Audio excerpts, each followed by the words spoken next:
En Chine, une démonstration de force n'est pas passée inaperçue. Mercredi, le pays a déployé une parade militaire sans précédent pour marquer la fin de la Seconde Guerre mondiale. L'objectif, s'afficher comme une puissance incontournable. Parmi les invités, ni américains, ni européens, mais Vladimir Poutine et Kim Jong-un. Claire Carozone avec Gaël Van Langendonk.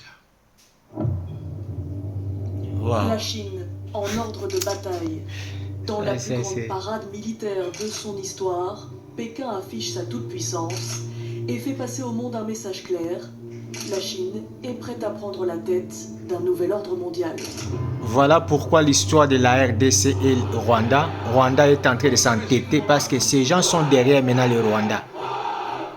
Dans un ballet à la symétrie et chose que je disais avant, Pékin les gens ne croyaient pas. Le 80e anniversaire de sa victoire sur le Japon lors de la Seconde Guerre mondiale. Sur la place Tiananmen, 10 000 militaires Regardez vous-même.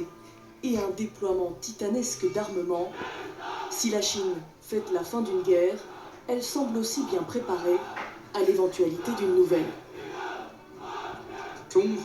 La nation chinoise est une grande nation qui ne craint pas la violence. Aujourd'hui, l'humanité est face à un choix. La paix ou la guerre. Le grand renouveau de la nation chinoise est inarrêtable. Un renouveau illustré dans le défilé avec des armes exposées pour la première fois, des missiles intercontinentaux capables de délivrer une frappe atomique, mais aussi une armada de drones, de systèmes anti-drones et même des robots de combat. Nous savons que l'armée chinoise essaie de se moderniser, qu'elle cherche depuis longtemps à mettre au point des sortes de bataillons de drones, ce genre de tactique d'avant-garde. Et là, nous avons réellement vu ces éléments déployés, ce qui signifie qu'ils sont probablement déjà utilisés dans les unités militaires. Mais au-delà de la démonstration de force, c'est aussi via ses invités que Xi Jinping a voulu marquer.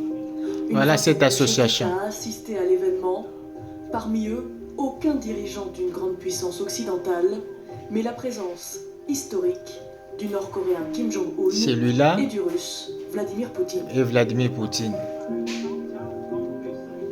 On sait bien que ce sont trois puissances qui ont entretenu et qui entretiennent des relations qui sont souvent ambiguës, mais qui sont aussi unies par une même, certaines convergences par rapport à l'ordre international. La Chine, finalement, propose quelque chose qui est alternatif donc à l'Occident, donc dominé par les États-Unis. Une vision alternative de l'ordre mondial qualifiée de conspiration contre les États-Unis par Donald Trump. Le président américain, très agacé d'être mis de côté, a tout de même tendu la main aux trois autocrates.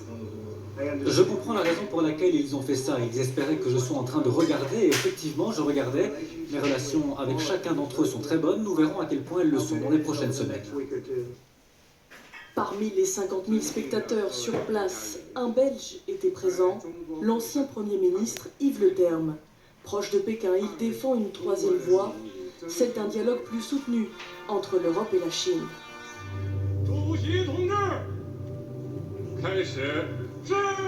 Mais ce rapprochement entre dirigeants autoritaires inquiète l'Union européenne. Au-delà d'un message anti-Occident, Bruxelles voit dans ce spectacle un acte de défi envers l'ordre international. Et pour aller